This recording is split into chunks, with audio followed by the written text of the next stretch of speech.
Assalaamu calaykum, kusoo dhawaada kanaalkeena Som Universe. Fadlan haddaad ku cusub tahay kanaalka subscribe noo saar, like dheh si uu muuqaalkan u gaaro saaxiibo badan oo sidaada kale u wanaagsan. Mahadsanid. Maanta waxaan ka hadlaynaa mowduuc yar oo ku saabsan Dr. Zakir Naik. Dr. Zakir Naik oo beri muddooyinkii u dambeeyay hadalkiisi la waayay, ayaan rabnaa inaan ka hadalno sababihii keenay in la waayo Dr. Zakir Naik. Marka hore waxaan ka hadlaynaa taariikh yar oo kooban oo ku saabsan Dr. Zakir Naik. Dr. Zakir waxa uu ku dhashay magaalada Mumbai ee dalka Hindiya 18 Oktoobar 1965.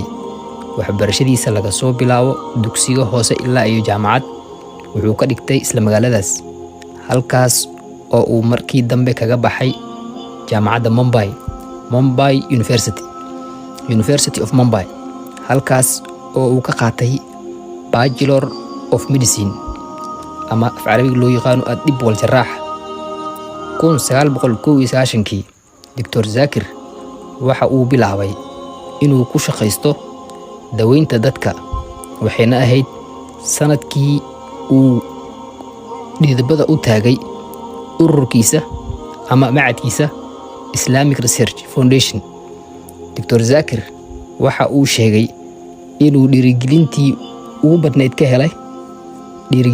badnayd ee sababay inuu noqdo qof u hadla islaamka uu ka helay sheekhii weynaa ee u dhashay dalka South Africa, Sheekh Ahmed Diidaad, mar uu la kulmay sanadii 1987. Dr. Zakir wuxuu yidhi, hadafkayga waa inaan xoogga saaro dhalinyarada muslimka ah ee la baqa diintooda, isla markaasna u haysta wax laga tegay, taas oo uu aaminsan yahay inay tahay waajib saaran qof kasta oo muslim ah in uu iska saaro fikradaha qaldan ee uu ka aaminsan yahay diinta. Dr. Zakir khudbadihiisa oo qoran waxaa lagu daabici jiray wargeysyada iyo majalladaha caalamiga ah oo ay ugu horreysay majalladda Islamic Voice. Nin ku xeel dheer barashada dadka iyo waxa ay aaminsan yihiin ayaa Dr. Zakir ku tilmaamay in uu aad uga yaabay sida uu u xifdisan yahay Qur'aanka iyo axaadiistaba af aanan kiisa ahayn. Taasina waa sababta ka dhigtay buu yidhi in uu caan ka noqdo bulshada muslimka ah iyo kuwa aan muslimka ahaynba.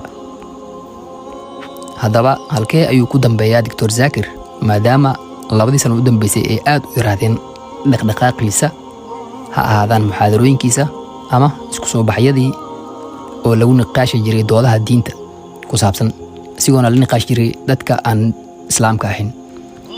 Dr. Zakir wuxuu furay kanaal lagu magacaabo Peace TV ama Qanaatu Salaam, kaasi oo xaruntiisu tahay dalka Isutaga Imaaraadka Carabta. Dr. Zakir waxaa gacantiisa ku soo islaamay 100,000 oo qofood. Dowladda dalka UK ayaa ka mamnuucday inuu dalkeeda soo galo. Sidoo kale dalkiisa Hindiya ayaa iyagana ku xukumay dil toogasho, iyagoo ku eedeeyay inuu yahay argagixiso. Hindiya ayaa booliska adduunka Interpol ka codsatay inay u soo gacan geliyaan Dr. Zakir, balse Interpol ayaa diiday dalabkaas. Sanadii 2016 caasimadda dalka Bangladesh ayaa qarax ka dhacay. Booliska Bangladesh ayaa sheegay qaraxaas inuu fuliyay mid ka mid ah dadka ku xiran Dr. Zakir. Dalkeeda ayay ka mamnuucday inuu soo galo Dr. Zakir. Sidoo kale waxaa qarax kale ka dhacay dalka Sri Lanka, iyagana waxay dalka ka mamnuuceen inuu soo galo Dr. Zakir, iyagoon u sababeeyay inuu ku lug lahaa qaraxaas. Balse baaritaan dheer kadib dowladda Sri Lanka ayaa ogaatay inuusan ku lug lahayn qaraxa doctorka. Hase ahaatee qaraxaasna uu geystay mid ka mid ah kuwa ka ganacsada daroogada, sidaas ay tahayna xayiraadii saarnayd ee ahayd inuusan dalka soo gelin kama aysan qaadin.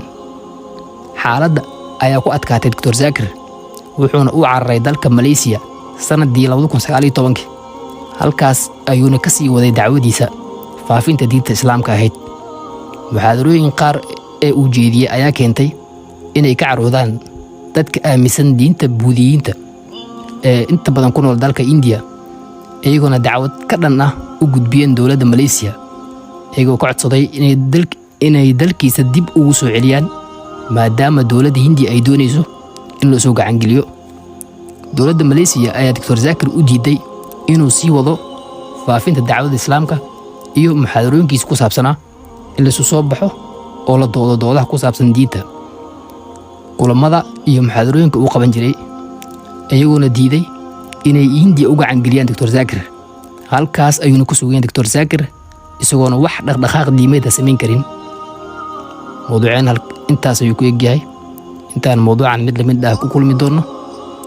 السلام عليكم ورحمة الله وبركاته.